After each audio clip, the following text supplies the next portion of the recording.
आज मैं आपको अपनी जिंदगी की सबसे डरावनी घटना बताने जा रहा हूं। मैं नोएडा की एक बड़ी आईटी कंपनी में काम करता था। मेरी टीम में एक लड़की थी, प्रिया, बहुत ही मेहनती और शांत स्वभाव की। एक दिन प्रिया ने मुझे बताया कि उसे ऑफिस में कुछ अजीब चीजें दिख रही हैं। रात को अक्सर उसकी डेस्क पर कोई उसका इंतजार करता दिखता था। पहले तो मैंने उसकी बात को हल्के में लिया, लेकिन फिर एक शाम मैं लेट तक ऑफिस में था। करीब रात 10 बजे प्रिया की चीख सुनाई दी। मैं भागकर उसकी डेस्क पर गया। वो बेहोश पड़ी थी। उसके हाथ में एक पुराना फोटो था। फोटो में हमारी बिल्डिंग का कंस्ट्रक्शन चल रहा था और एक कोने में एक आदमी फांसी पर लटका हुआ था। फोटो देखकर मेरे रोंगटे खड़े हो गए। प्रिया को होश आया तो उसने बताया कि पिछले 1 महीने से कोई उसका पीछा कर रहा है। उसकी डेस्क पर अजीब चिट्ठियां आती हैं। सीसीटीवी में कुछ नहीं दिखता, लेकिन वो महसूस करती है कि कोई उसे घूर रहा है। मैंने सिक्योरिटी को बुलाया। जब हम लोग बिल्डिंग की हिस्ट्री चेक कर रहे थे, तब पता चला कि 15 साल पहले बिल्डिंग बनते वक्त एक मजदूर की मौत हो गई थी। उसने खुदकुशी की थी क्योंकि ठेकेदार ने उसकी सारी मेहनत की कमाई हड़प ली थी। और सबसे चौंकाने वाली बात, वो मजदूर प्रिया के पिता का दोस्त था। उस रात के बाद प्रिया ने नौकरी छोड़ दी, लेकिन कहानी यहीं खत्म नहीं हुई।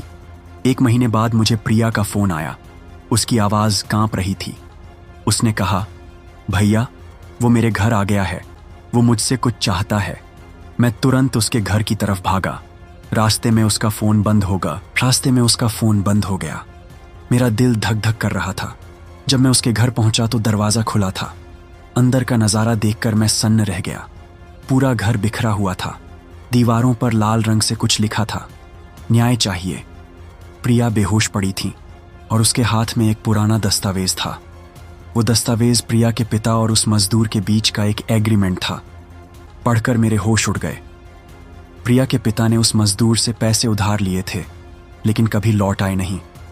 मजदूर की मौत के बाद उन्होंने सारे सबूत मिटा दिए। प्रिया को हॉस्पिटल ले जाया गया।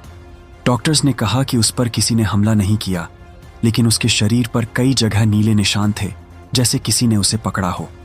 अगले दिन प्रिया ने एक बड़ा फैसला लिया। उसने अपने पिता से सारी सच्चाई जाननी चाहिए। शुरू में तो वो टालते रहे, लेकिन फिर टूट गए। उन्होंने बताया कि मजदूर के परिवार को मुआवजा देना था, लेकिन उन्होंने धोखा दे दिया। आज 15 साल बाद उनकी बेटी को इसकी सजा मिल रही थी। प्रिया ने फैसला किया कि वो मजदूर के परिवार को ढूंढेगी और उनका हक लौटाएगी। 1 महीने की खोज के बाद उसे मजदूर की बेटी मिली, जो एक छोटे से गांव में रहती थी। जब प्रिया ने उसे सारे पैसे लौटाए